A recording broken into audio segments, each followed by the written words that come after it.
Oi, crianças! Então, já concluíram as atividades de matemática? Então agora vamos para as atividades de história, tá bom? Vamos fazer uma revisão aí das atividades que a gente já trabalhou aula passada, só para nós então darmos continuidade ao conteúdo que nós vamos trabalhar hoje, tá bom? Então vamos lá na página 5 do livro didático. Nós estamos trabalhando então o quê? Os primeiros habitantes do atual território brasileiro. O que esse conteúdo está nos dizendo aí, nos mostrando, falando, não é? Dos primeiros habitantes, isso antes da chegada dos portugueses aqui, antes da chegada dos holandeses, ou seja, dos imigrantes que nós já trabalhamos aí o primeiro bimestre, tá certo? Então, o nosso país já era habitado, tinham pessoas aqui vivendo com as suas culturas, né, com as suas tradições. Quem são essas pessoas? Muito bem, são os povos indígenas, tá? Que ainda então habitam o nosso país ainda, tem as suas comunidades indígenas, né? Tem então as reservas indígenas que precisam ser, sim, preservadas, não é? Com as suas culturas e as suas tradições. Mas lá então, antes da chegada então desses europeus, né? Dos portugueses, holandeses, entre outros aí, então essas pessoas já habitavam aqui no nosso Brasil, tá? Vimos aqui também, ó, uma tradição, né, realizada então numa comunidade indígena, Imaricumã, tá bom? É um ritual feminino, vocês viram aí, não é? Uma dança de roda das mulheres, né? Chamada Dança do Beija-Flor, na aldeia do Aia, no Xingu, tá certo? Vimos também aí como era o nome do nosso país, então, antes de ser chamado de Brasil, não é?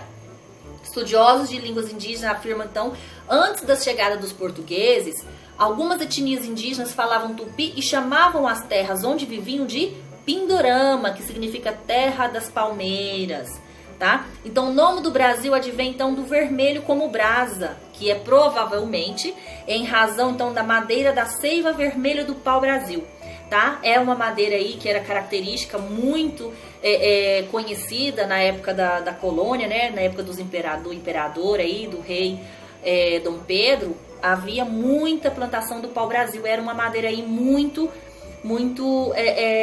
admirada, né, devido às suas características, e tá no nome do nosso Brasil aí devido então às características em razão então da madeira da seiva vermelha então do pau-brasil, tá certo?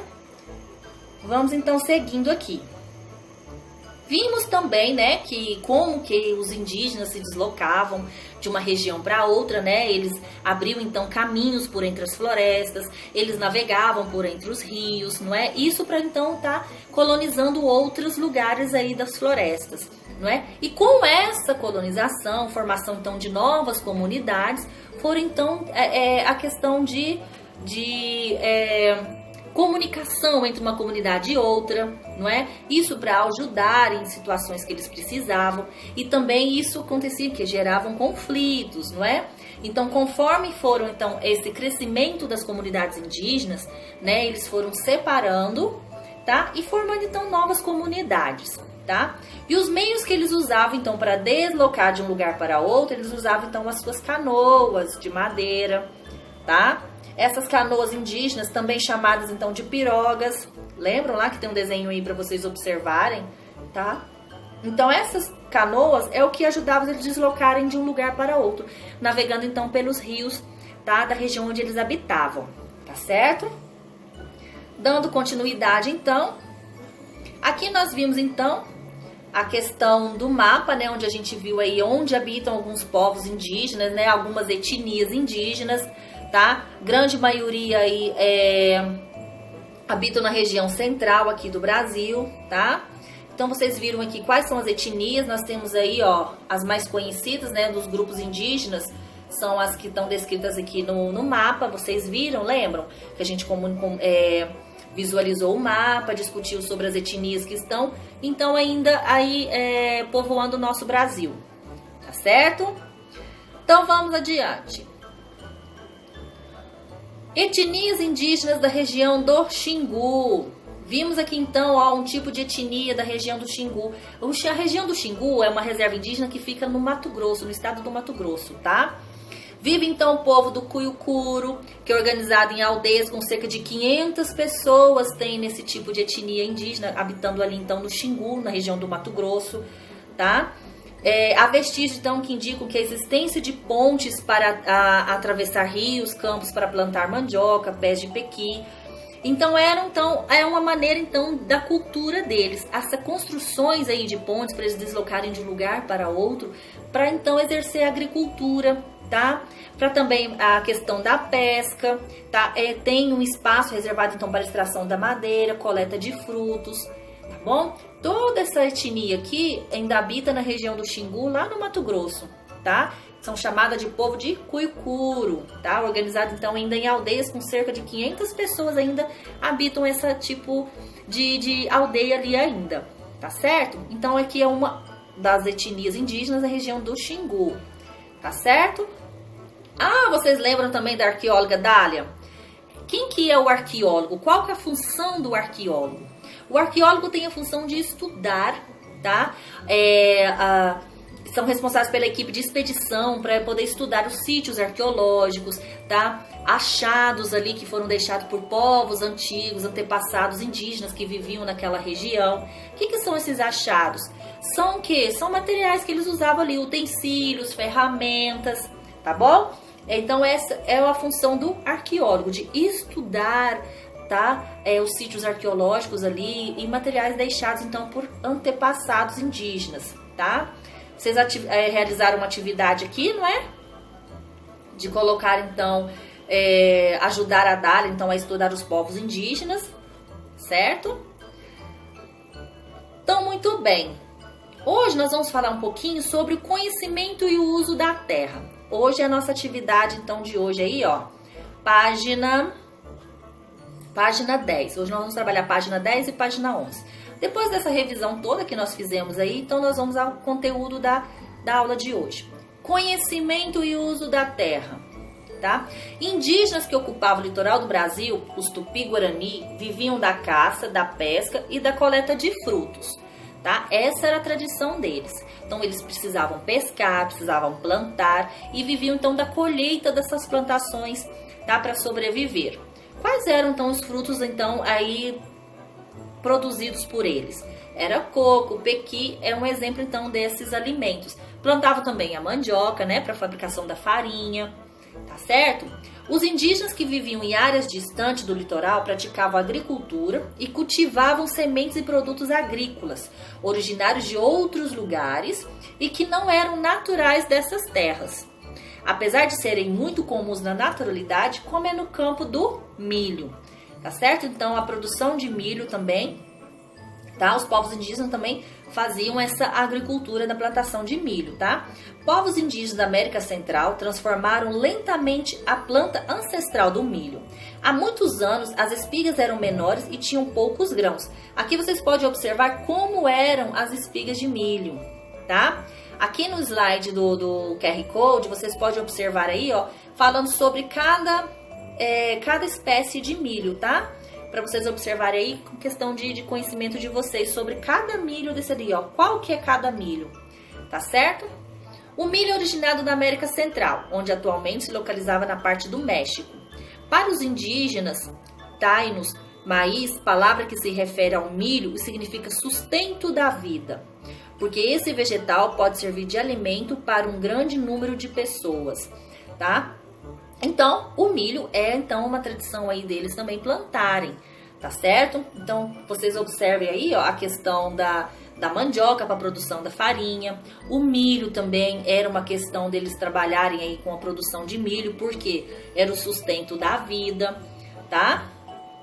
A mandioca, também chamada de aipim, é um vegetal que também foi adaptado para consumo. A mandioca está presente na culinária brasileira de diversas formas, por exemplo, cozida, frita e na preparação de beiju, tapioca e farofa, tá? Aqui é um alimento produzido então com a mandioca, né, com a farinha da mandioca, o beiju de tapioca, que é um prato tradicionalmente indígena, comum no Nordeste e demais regiões do Brasil.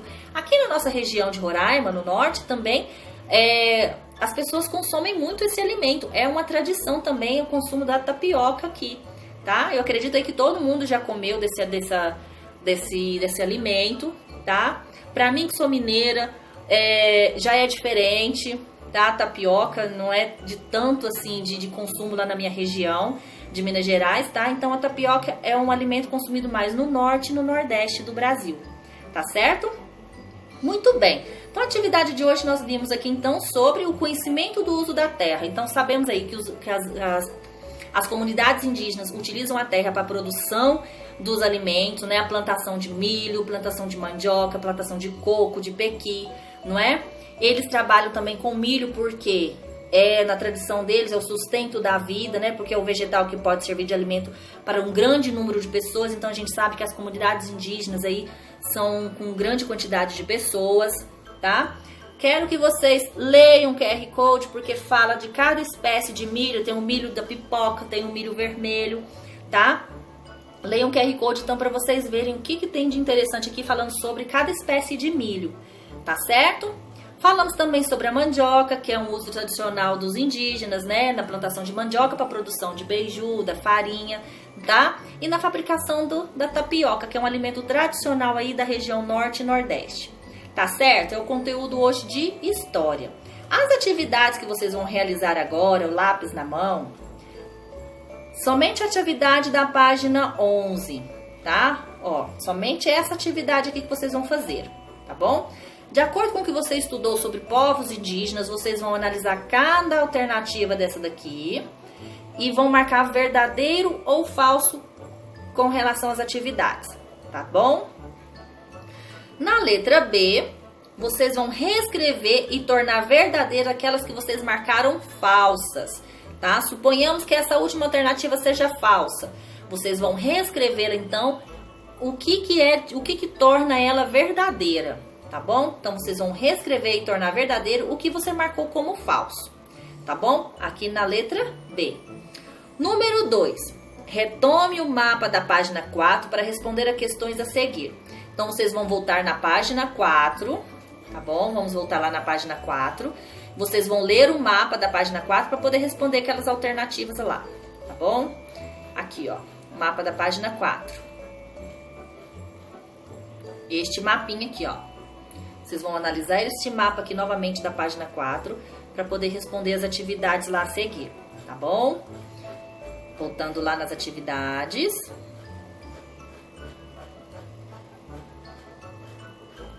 Muito bem.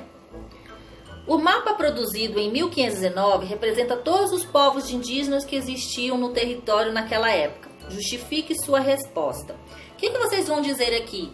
Quais são os povos indígenas que existiam lá naquela época, tá?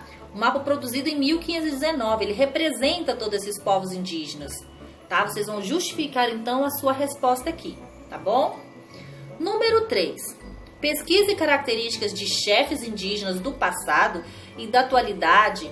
Após pesquisa, desenhe uma semelhança e uma diferença entre os chefes das aldeias conforme os espaços indicados. Aqui na nossa região de Roraima, tem muitas comunidades indígenas. Eu acredito que muitos aí conhecem. Se vocês não conhecem essas comunidades indígenas, pesquisem na internet, tá? Após essa pesquisa, vocês vão desenhar um chefe indígena do passado aqui e um chefe indígena da atualidade, tá bom? Vocês podem pesquisar aí para o nível de curiosidade, de aprendizado, quais são as etnias indígenas que tem aqui no nosso estado de Roraima, tá? Logo depois vocês vão pesquisar então um chefe indígena do passado, vão desenhá-lo aqui, e um chefe indígena da atualidade, desenhá-lo aqui também, tá certo? Então é isso aí a atividade de história de hoje, tá bom? Bons estudos para vocês!